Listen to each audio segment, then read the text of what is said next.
Hi everyone, David here, and my presentation today is about how to give a skin fade. A skin fade is a haircut where the hair from the top is faded to a smooth transition to the skin on the sides or the back of the head, basically all around. I guess a lot of you already know what a skin fade is, since the haircut is very in trend right now, and a lot of people just wear it, especially in our generation. In order to do a skin fade, there's some things that you obviously need. So, for example, you need a hair clipper, which is basically a normal trimmer, but has a lever, which means there's a little lever on the side where you can choose or switch the length of the blade, which means you can adapt sizes, and between the size of the guards that you put on later on the trimmer, you can basically blend and cut these lengths in between so a smooth transition can be made.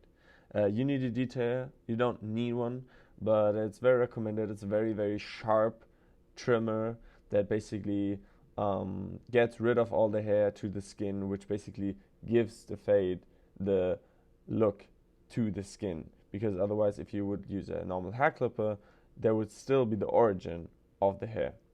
It's also good to later do some contours for doing or creating a shape of the hair, which then looks better in the end.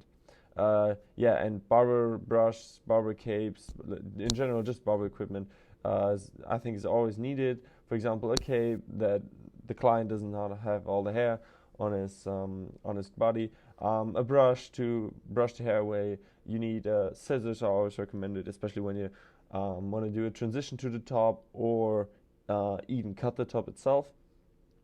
Yeah, there's just a lot of things around. It's not necessary, but it's always recommended. So how do you actually do a fade? For fade you use basically multiple guards, which means multiple lengths for the clipper, but I'll show them in the next slide and more of that later. So basically you take a long guard on your clipper and then you clear the bulk, which means you put already a lot of hair away. You take after the detail, and like in the picture you see here, you basically shave away the hair to make a baseline where you say, okay, here is the skin. Yeah, the next thing you do is you take a clipper without any guard on lever open and set a baseline. You go in about half of an inch and on lever open, and after you did that, you basically close your clipper a bit, and then you close this clipper on your lever, which means you turn the lever to more closed, and which means more sharp and more precise, and then you basically blend the difference between the lever open you just made and the skin.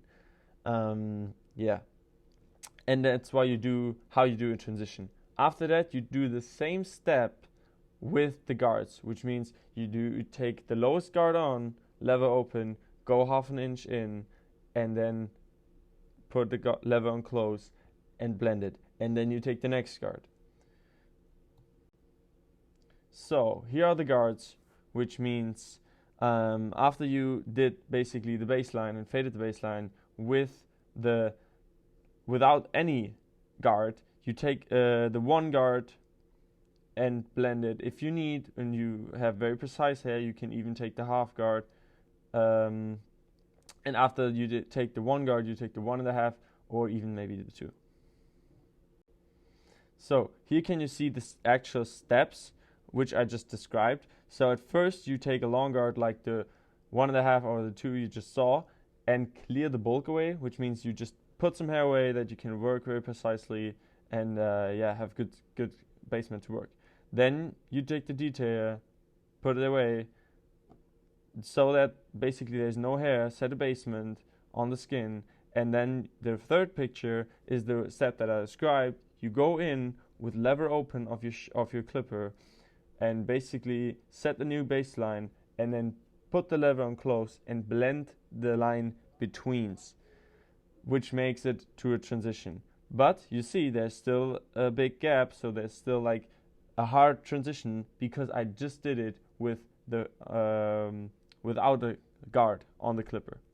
And you do the same steps with the next 2 guards, which eventually leads to the fourth picture. So you see there's still no transition to the top, even though the fade is good.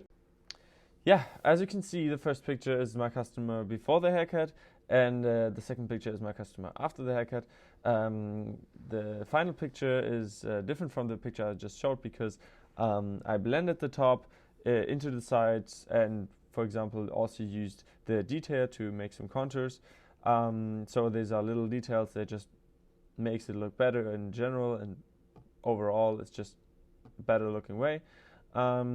So I would like to say that every step that I just described is very, very simple. So in your first attempt, if you follow these steps, this is basically how it works. But if you follow these steps, you're not likely to get the result that I just had with this customer. This customer is just an example. He has very, very good hair, and yeah, cutting hair and especially doing a fade needs a lot of experience.